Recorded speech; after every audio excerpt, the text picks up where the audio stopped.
Pinasalamatan ni suspended Bamban Tarlac Mayor Alice Guo ang mga mamamayan ng kanyang bayan sa kanilang patuloy na suporta at idiniin na hindi siya nagsisisi na pumasok siya sa politika kahit na ito ay isang masakit na karanasan. Sa isang mahabang post sa Facebook noong Biyernes, July 12, binanggit ni Guo ang tungkol sa kanyang pagpasok sa eksena sa politika matapos simulan ang kanyang bid bilang isang independent mayoralty candidate sa 2022 elections. Nagpayag din ng pasasalamat si Guo sa mga taga-Banban sa kanilang suporta sa kabila ng mga akusasyon na binabato laban sa kanya. Ang palagi kasing tanong kay Guo, nagsisisi ka ba Alice at pumasok ka sa politika? Ang kanyang sagot ay, hindi. Pero nasaktan ako ng gusto ng politika. Muntik na ako mawala sa sarili ko. Humihingi po ako ng paumanhin sa mga taong nadamay at pilit na idinadamay. Ako po ay nakikiusap din to stop spreading false information. Inutusan ding arestuhin sina Dines Salacson Cunanan, Nancy Jimenez Gamo, Sheila Lial Guo, Wesley Lial Guo, Jan Seong Guo, Siemen L. Guo at Winnie Len. Ang mga kautusan na inilabas noong July 11 ay inilabas ng Senate Committee on Women, Children, Family Relations and Gender Equality Chairperson Senator Risa Hontiveros at inoprobahan ni Senate President Francis Escudero. Sa pagdinig ng panel noong June 26, ipinakita ni Hontiveros ang isang dokumento mula sa National Bureau of Investigation or NBI na nagpapakita ng larawan ng isa pang babae na nagngangalang Alice Lial Guo. Ang dokumento ng NBI ang nagpapakita ng mga dalawang Alice Lial Guos ay may parehong karawang July 12, 1986 at ang kanilang mga pangalan ay may parehong spelling.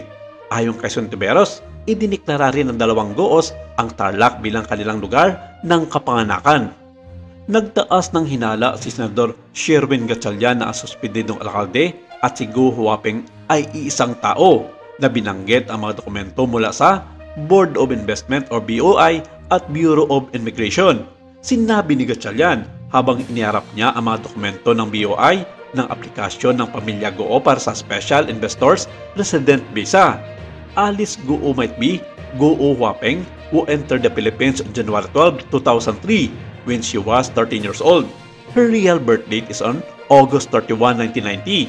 Sa kanyang post din, pinasalamatan ni Guo ang mga residente ng Bamban, lokal na opisyal, negosyante at magsasaka bukod sa iba pa sa pagtayo sa tabi niya sa gitna ng kanyang pagsubok sa kanyang buhay politika.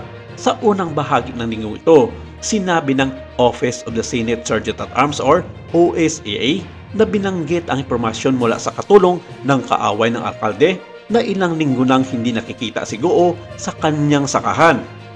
Saad niya, pansamantala lang naman po ito habang may pinagdadaanan po tayong pagsubok.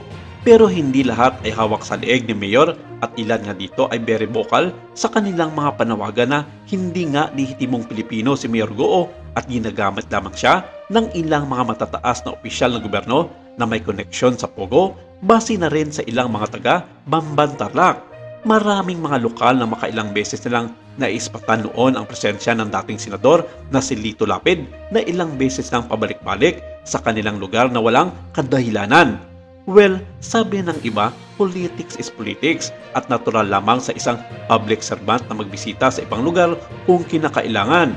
Ilan dito ang mga idinaduate na protektor ng Pogo sa ating bansa ay sina dating spokes Harry Roque dahil sa pagkakasangkot nito sa isyu ng mga dokumento nakita sa isang raid sa Pogo Hub sa Porac, Pampanga kung saan naglalaman ang mga dokumento na nakapangalan sa kanyang mga travel abroad kasama ng iba pang mga personalidad. Ilan din sa mga dokumentong na-discovery ng mga investigador ay ang pagbibigay niya ng mga serbisyong legal sa mga nasabing Pogo operator. Maraming salamat. Ito lang muna ang ating update for today.